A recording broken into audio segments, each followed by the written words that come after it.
call this public hearing to order. The meeting of the Laredo ISD Board of Trustees. This is a public hearing. Call this public hearing to order. The meeting of the Laredo ISD Board of Trustees. This is a public hearing. Today is Thursday, December the 15th. It is 5:17 p.m. We're in the Amber Yuri boardroom, and we will have roll call. Dr. Cecilia Moreno. Present. Mr. Hector Loyola. Here. Cindy Yendo. Mr. Jose Valdez. Present. Mr. Ricardo Garza, present. Mr. Hector Garcia is absent. Mr. Jose Perez. Here. I move that we dispense the Pledge of Allegiance until the regular board meeting. I second that. We have a motion and a second to dispense with the Pledge of Allegiance for our regular board meeting. All those in favor? Aye. Opposed? Motion passes.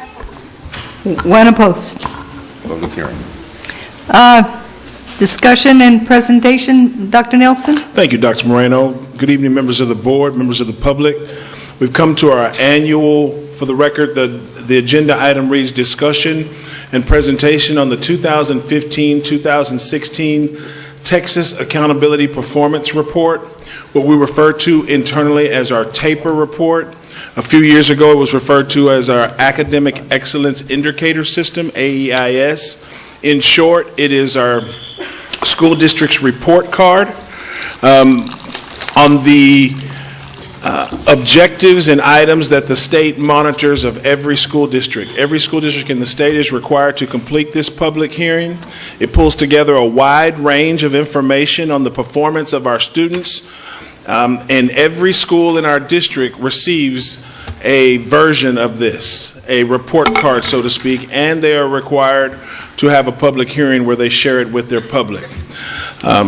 The performance is disaggregated by student groups, including ethnicity, income status.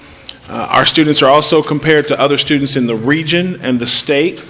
The report provides a significant amount of extensive information on our school district and our district staff, including the amount of post-secondary degrees that our staff has completed, our salary information as compared to the region and the state, and a host of other demographical information, including attendance, graduation rates, dropouts.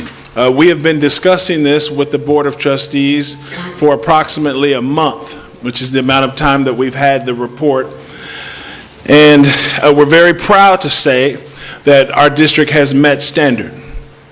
In the system, the accountability system by the state of Texas, there's really only two options. You either meet the standard or you do not meet the standard.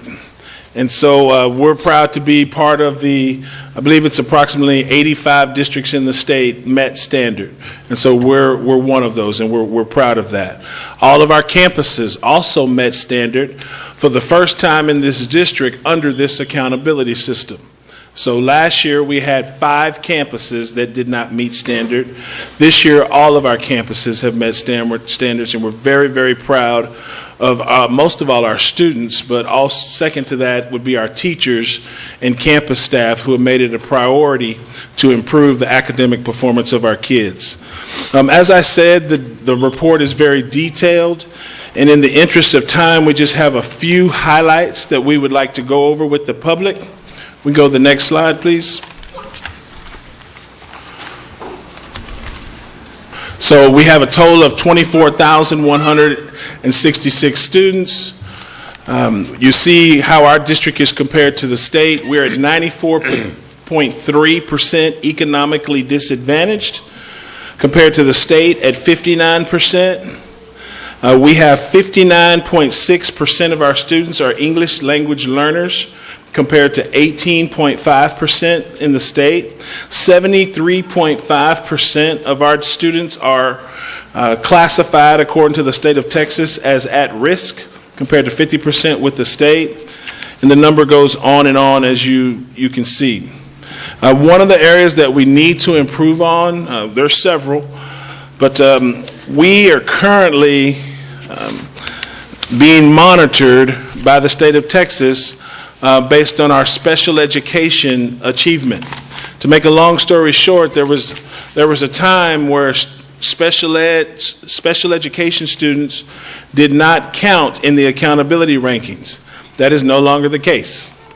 Their performance counts as it should, for the record, we believe, and our students need to perform better.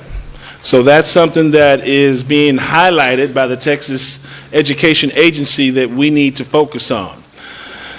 Moving on to the next slide, some of the highlights, we wanted to really be clear about the areas where we have exceeded or outperformed the state in areas like fifth grade science, Algebra 1.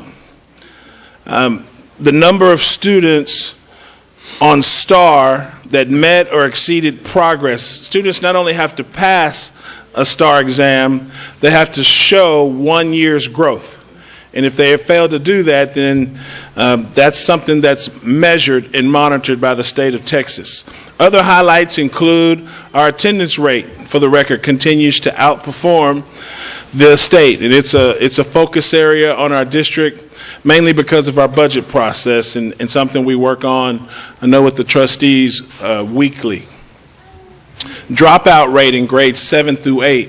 It is important to note that while our dropout rates for grades 7 through 8 does outperform the state, we have some work to do in our other dropout rate, which is what we call the main one. Think about that.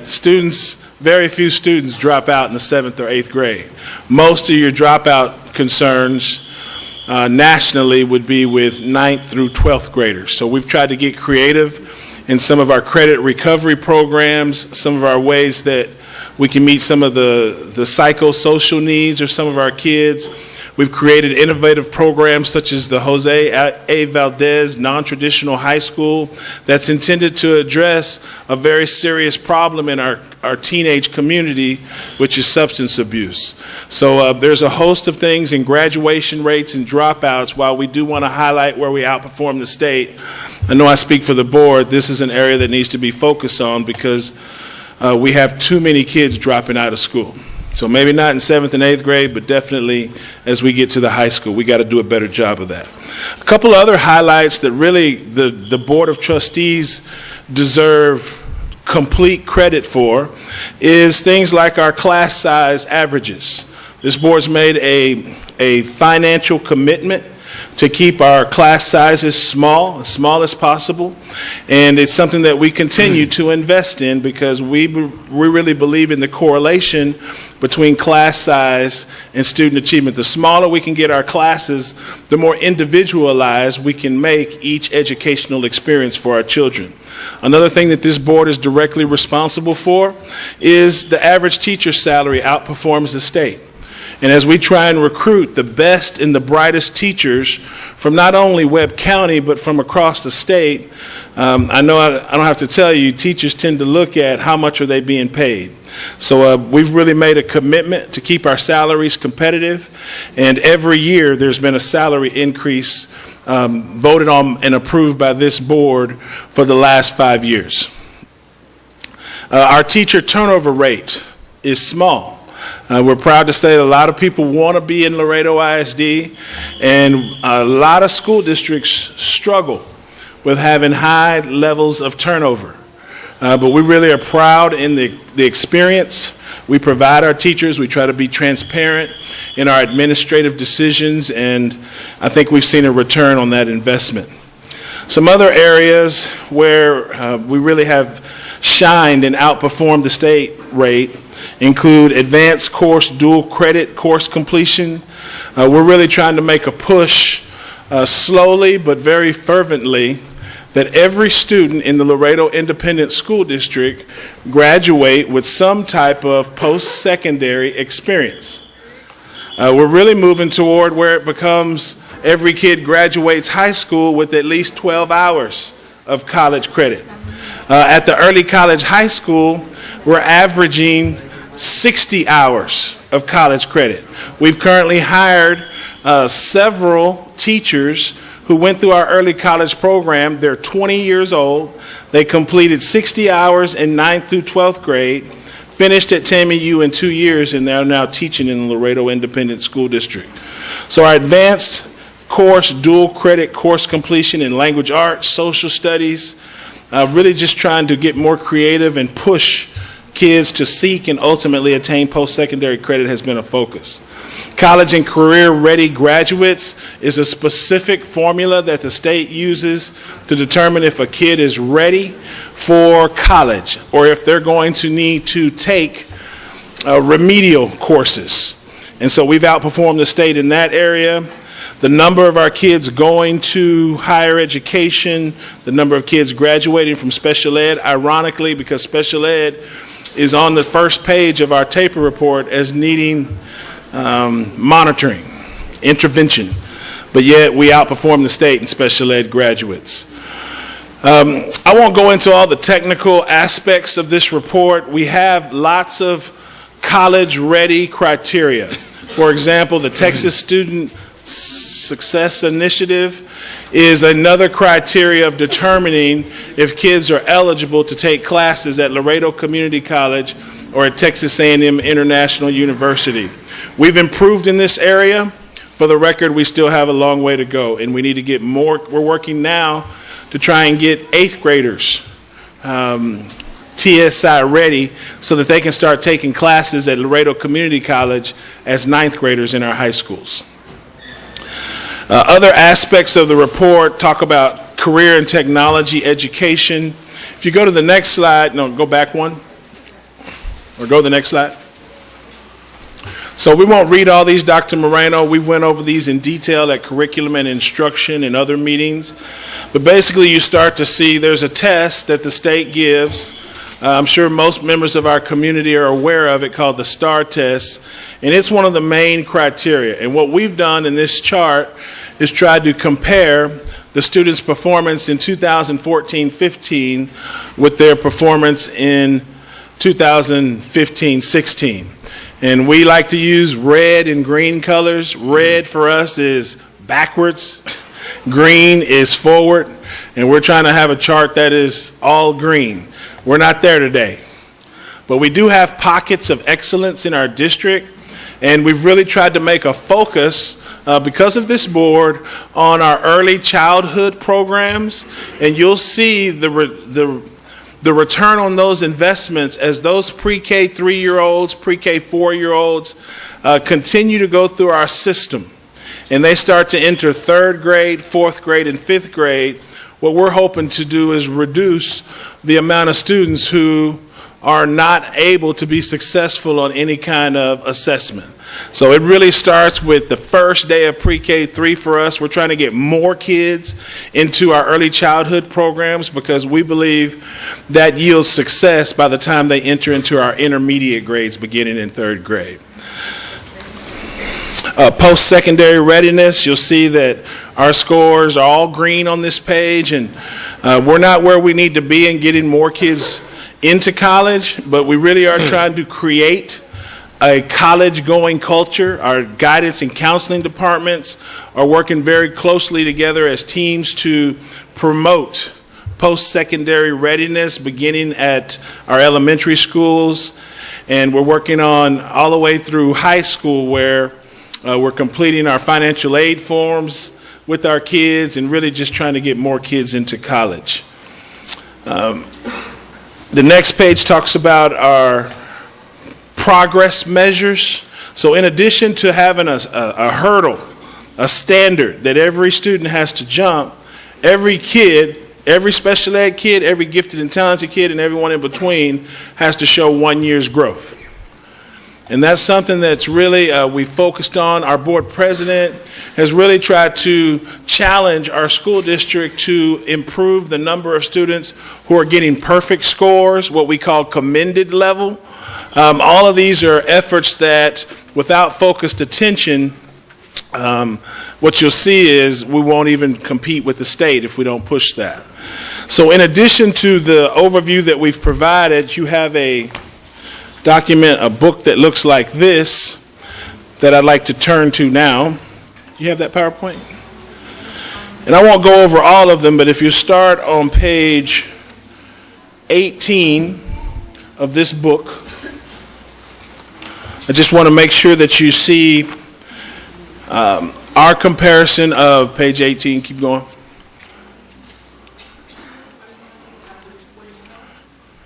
Yeah, I'm talking about this, yes. You don't have the numbers?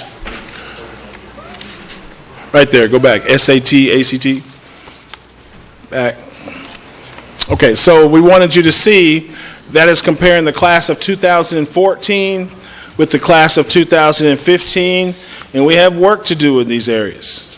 Because as we all know, the SAT and ACT are part of all of this post-secondary readiness rhetoric that we're speaking. It does us no good to talk about wanting to get more kids into college if when they go to apply, their SAT or their ACT score is not high enough that they cannot get accepted, or they have to take 15 to 30 remedial classes and have to pay thousands and thousands of extra dollars. So SAT is something, and ACT improvement is definitely a focus this year. If you go to the next slide, you'll see that we're also trying to improve the number of kids that are enrolling into higher education. That's something that we track.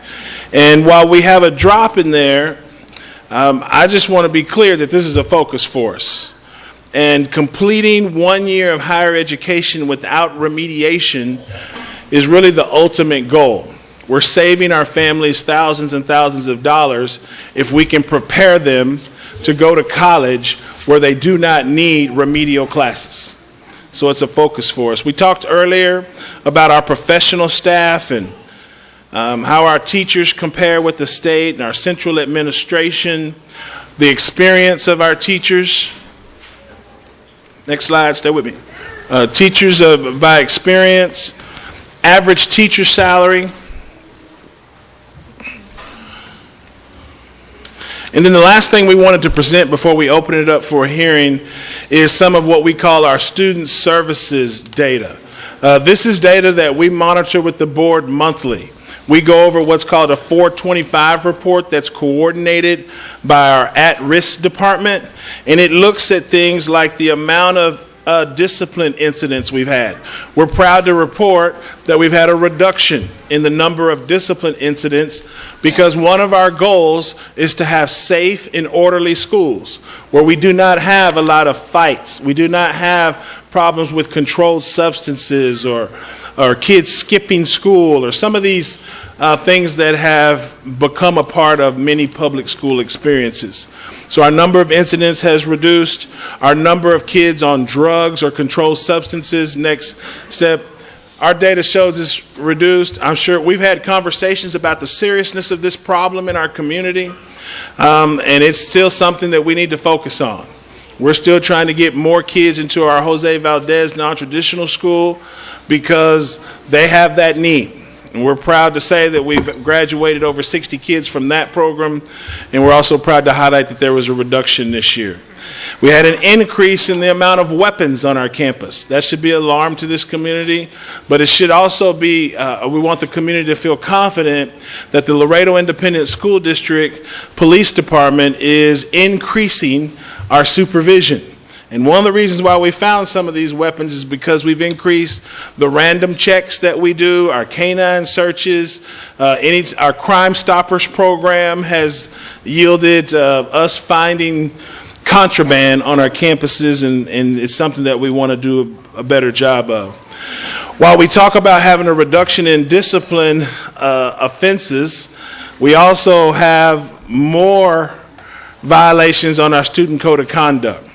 So it's a double-edged sword where I believe our community expects to send their kids to schools that are safe and orderly, but part of that is holding kids accountable that violate our student code of conduct and having clear, strict consequences when kids are unwilling or unable to meet our expectations for performance, whether it be academics or social adaptation. The next slide talks about criminal mischief, then fighting and mutual combat. We're proud to show reductions in all of these areas. And we've had a small increase in our number of DAEP placements.